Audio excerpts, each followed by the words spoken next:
कल इंडिया में सबसे पहले आ रही है स्पाइडरमैन ब्रांड न्यू डे। और अब मार्वल की मूवीज देखना किसी बोर्ड एग्जाम से कम नहीं, क्योंकि जो सिलेबस ही इतना ज्यादा है और बुक्स की पेजेस की तरह तुम्हारी थिएटर में न फट जाए, इसलिए भाई आया है सबकी लेके जाएगा टेंशन। लाइक और कमेंट्स की फीस भर के चप्पल उतार के आइए इन मार्वल ट्यूशन सेंटर। तो मेरे नॉन चालान स्टूडेंट्स, पहले मैं आपकी थोड़ी सी गांड फाड़ता हूँ as a part of my job कि जेन्युइनली आपको क्या क्या देखना चाहिए था। जैसे Captain America Civil War, Spiderman Homecoming, Avenger Infinity War, Avenger Endgame, Spiderman Far From Home, Spiderman No Way Home, फिर कुछ टीवी शो क्योंकि पनिशर भी है मूवी के अंदर, तो जैसे पनिशर सीजन 1, पनिशर सीजन 2 और डेयर डेविल का भी अपीयरेंस ना लोग कह रहे हैं, तो फिर Daredevil season 1, Daredevil season 2, Daredevil season 3, Daredevil born again. Mohit भाई, हाँ इतनी सारी मूवीज और टीवी शो, हाँ मेरा रंड देखे। हाँ वो भी सही बात है, छोटे लोगों के साथ मूवीज नहीं देखनी चाहिए, पर अब अगर तुम इतने सारे कंटेंट को नहीं देखना चाहते हो तो फिर मैं जो बोल रहा हूँ उसको ध्यान से सुनो। मूवी थिएटर के अंदर में तुम्हें कोई दिक्कत नहीं आएगी मूवी समझने में। तो स्पाइडरमैन की इंट्रोडक्शन हुई थी वो हुई थी कैप्टन अमेरिका सिविल वॉर के अंदर में, जहां कैप्टन अमेरिका और टोनी चाचा के बीच में बहुत ही ज्यादा गुत्थम गुत्थी होती है और उस चक्कर में टोनी चाचा क्वींस के गोल चक्कर वास्ते हैया से स्पाइडरमैन को लेके आता है ताकि वो कैप्टन अमेरिका की टीम के मुंह पर रख के एक रैप्टा मार सके। और इस चक्कर में हमारा स्पाइडरमैन आ जाता है एमसीयू यूनिवर्स के अंदर। तो जो सबसे पहली स्पाइडरमैन मूवी थी स्पाइडरमैन होम कमिंग, उसमें तुम बस यही चीज याद रखो कि आयरन मैन पीटर को एक नया सूट देते हैं जिससे वो अपने नेबरहुड की प्रोटेक्शन कर सके, पर पीटर थोड़ी ज्यादा बकचोदी कर देता है, सूट को हैक कर लेता है और उस चीज से बहुत सारे लोग डेंजर में भी आ जाते हैं। तो फिर आयरन मैन वापस अपना सूट मांग लेता है। और इस मूवी के अंदर जो विलन था वो था अपना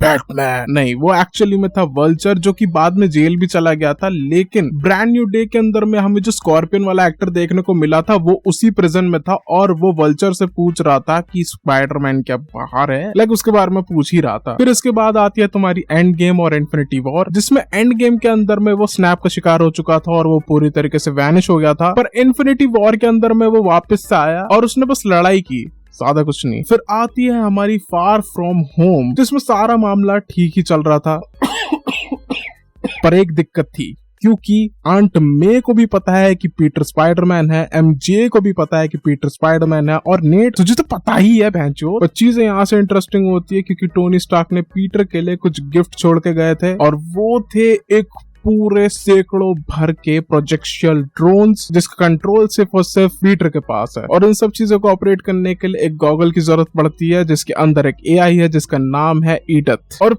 पीटर इमोशनल होके एक बंदे को ये गॉगल्स दे देता है जिसका नाम होता है मिस्टीरियो, पर उसको पीट पाट के फिर वापस ले भी लेता है। पर इन्हीं सब चक्करों के अंदर में मिस्टीरियो को आ जाता है गुस्सा और वो कर देता है उसकी आइडेंटिटी को रिवील। क्योंकि पीटर की आइडेंटिटी रिवील हो जाती है तो इसीलिए उसे कुछ करना पड़ता है। कोर्ट में case with the help of the brilliant lawyer Matt Murdock the Daredevil, and he is actually a good lawyer. पर आजकल कोर्ट कचहरी में कहाँ इतने मामले सुलझते हैं, तो पीटर आ जाता है काला जादू करवाने के लिए डॉक्टर स्ट्रेंज के पास। और भाई साहब उस मूवी को तुम्हें देखना चाहिए क्योंकि उसके अंदर तुम्हें क्या क्या देखने को मिलेगा। सबसे पहले बहुत सारे मल्टीवर्स और उन अलग अलग मल्टीवर्स के स्पाइडरमैन एक ही मूवी के अंदर, और उन अलग अलग मल्टीवर्स के स्पाइडरमैन के विलन्स एक ही मूवी के अंदर, जिसकी एंडिंग बहुत ही ज्यादा ट्रेजेडी वाली होती है। क्योंकि भाइयों इस मूवी के अंदर में आंट मे की डेथ हो जाती है और साथ ही साथ डॉक्टर स्ट्रेंज को पीटर की आइडेंटिटी बचाने के लिए एक स्पेल करना पड़ता है जिससे पीटर की आइडेंटिटी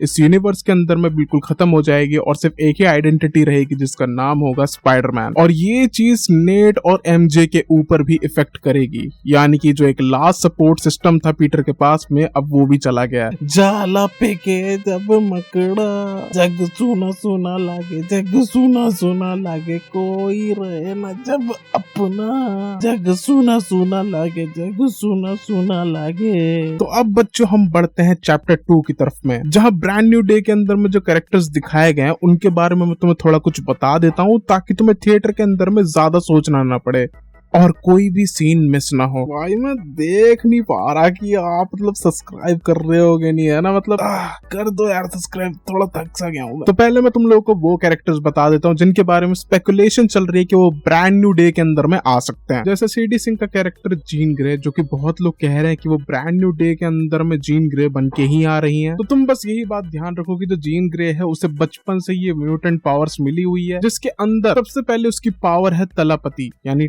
टेलीपैथी, जिसके अंदर में वो किसी का भी माइंड पढ़ सकती है।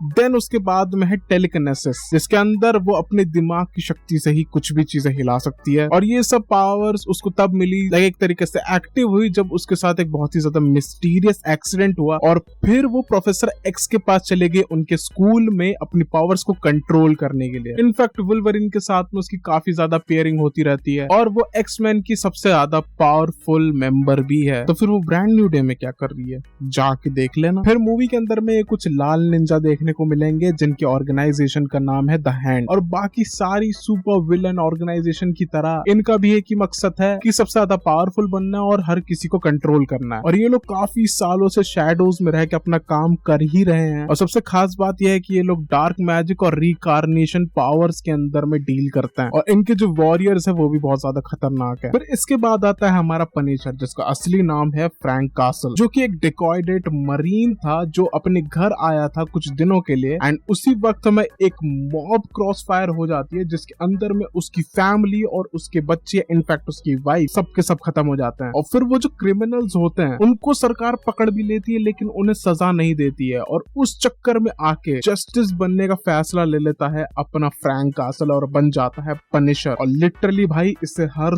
तोप, गोली, तमंचा, टैंक सब कुछ चलाना आता है ऐसे। और भाई बंदे की स्ट्रैटेजी बनाने का तरीका बहुत ही ज्यादा क्रेजी है और ये हमें ब्रांड न्यू डे में देखने को मिलेगा। बाकी तो मैं हल्क के बारे में क्या बताऊं भाई, हल्क क्या है, गुस्सा होता है, हरा हो जाता है, बड़ा हो जाता है, और अभी कुछ टाइम से भाई बड़ा हो नहीं पा रहा है क्योंकि उसका खड़ा हुआ द फक। एंड गेम के टाइम से हल्क एक्चुअली में बाहर नहीं आ पाया है और वो डॉक्टर बैनर बन के ही जी रहा है तब से। लेकिन इस मूवी के अंदर में डॉक्टर बैनर हमें बनते हुए दिखेंगे द हल्क। यही बात करें डेयरडेविल की तो फिर दिन में लॉयर और रात में जस्टिस का मसीहा मैड मर्डॉक AKA डेयरडेविल, जो कि है तो ब्लाइंड लेकिन उनके पास है ऐसी अच्छी खासी सुपर एबिलिटीज और बहुत ही कमाल का सूट। और बच्चों इसी के साथ खत्म होती है आपकी मार्वल की ट्यूशन। पर कुछ गाइडलाइंस मूवी को देखने से पहले, सबसे पहले सूसू पोटी, हगना मूतना, खाना पीना जो भी करके आना है कर लेना, क्योंकि मूवी का हर एक फ्रेम जरूरी है। और तुम्हारा इस वीडियो को सब्सक्राइब करना। मिलता हूँ तुमको किसी और वीडियो में। सी यू,